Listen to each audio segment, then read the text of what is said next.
৭ মাস বয়স থেকেই কিন্তু আমি আমার নাজানকে হাতে ধরে খাওয়ানো শিখাচ্ছি। তো আমি আমার নাজানকে হাতে ধরে খাওয়ানোর জন্য আজকে যে রেসিপিটা বানিয়ে দিয়েছিলাম, সেই রেসিপিটা কিন্তু আজকে আমি তোমাদের সাথেও শেয়ার করছি, যাতে তোমরাও তোমাদের বাচ্চাকে এই রেসিপিটা বানিয়ে দিতে পারো। এই টাইমটা থেকেই যদি বাচ্চাদের নিজ হাতে খাওয়ানোটা শেখানো যায়, তাহলে কিন্তু পরবর্তীতে যে মাদের খুব বেশি একটা কষ্ট হয় না। অনেক বাচ্চারা দেখা যায় মার হাতে ছাড়া খেতেই চায় না। তো এই বয়সটা থেকেই যদি আমরা নিজেদের হাতে খাওয়ানো শিখাই বাচ্চাদেরকে, তাহলে কিন্তু পরবর্তীতে ওই সমস্যাটা আর হয় না। এই রেসিপিটা যেমন একাধারে পুষ্টিতে ভরা, তার পাশাপাশি এটা খুব সফট হয়, খেতে খুব মজা হয়, বাচ্চারা এটা খুব বেশি পছন্দ করবে। আর রেসিপির মাঝখানে আরেকটু কথা তোমাদের সাথে আমি শেয়ার করে নিই। তোমরা যারা ডেইলি লাইফস্টাইল ব্লগ দেখতে পছন্দ করো, বা যারা হচ্ছে নাজরানের মাকে পছন্দ করো, তারা কিন্তু ডেফিনেটলি মহিমাস পেজটা চেক আউট করে দেখতে পারো। সেখানে হচ্ছে আমি আমার ডেইলি লাইফস্টাইল ব্লগ তোমাদের সাথে শেয়ার করে থাকি। আমরা আবার আগের রেসিপিতে চলে আসি। তো এখানে হচ্ছে আমি নিয়েছিলাম একটা ডিমের কুসুম। যেহেতু আমার বাচ্চার বয়স এখনও হচ্ছে 7 মাস, যাদের বাচ্চার বয়স হচ্ছে 9 মাস বা 10 মাস হয়ে গেছে, তারা কিন্তু এখানে সম্পূর্ণ ডিমটাই ব্যবহার করতে পারবে। কিন্তু আমার বাচ্চার বয়স যেহেতু মাত্র 7 মাস বা প্রায় 8 মাসের কাছাকাছি, তো সেক্ষেত্রে শুধুমাত্র কুসুমটাই আমি এখানে ইউজ করেছি। আর খুব ভালোভাবে পেকে গেছে এরকম একটা কলা আমি এখানে ইউজ করেছি। তো আমি হচ্ছে কলার 3 ভাগের 2 ভাগ এখানে ইউজ করেছি।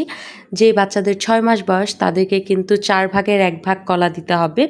তো এই মেজারমেন্টগুলো একটু মনে রাখতে হবে। বাচ্চাদের খুব বেশি বেশি খাওয়ালে কিন্তু দেখা যায় তাদের গ্যাসের প্রবলেম হবে, হজমের সমস্যা হবে। তো বয়স অনুযায়ী কিন্তু খাবারের পরিমাপটাও ঠিক রাখতে হবে। তারপর হচ্ছে আমি এখানে কিছুটা আটা ইউজ করব। ময়দা ব্যবহার না করাই ভালো, আটাটা ব্যবহার করাই ভালো। তো আটা দিয়ে আমি এখানে হচ্ছে একটু ব্রেস্ট মিল্ক ইউজ করেছি। একটা কথা আমি ক্লিয়ারলি একটু বলে দিই, অনেকেই এখন ভুল ধরতে আসবে যে ব্রেস্ট মিল্ক হচ্ছে তাপের মধ্যে দিলে সেটার পুষ্টিগুণ নষ্ট হয়ে যায়। এটা একদম ঠিক কথা, কিন্তু যেহেতু আমার কাছে কিছুটা ব্রেস্ট মিল্ক ছিল আর সেটা হচ্ছে আমি ফেলে দিতে চাচ্ছিলাম না, তাই হচ্ছে আমি খাবারে অ্যাড করে দিয়েছি, যাতে হচ্ছে খাবারটা একটু মিষ্টি মিষ্টি হয়, বাচ্চারা যাতে খেতে এটা পছন্দ করে।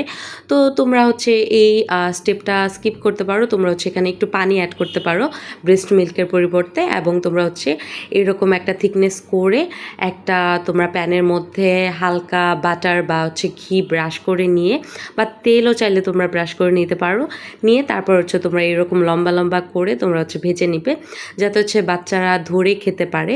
যে বাচ্চাদের বয়স হচ্ছে 1 বছরের বেশি হয়ে গেছে, তাদের খাবারে কিন্তু তোমরা গরুর দুধও ইউজ করতে পারো।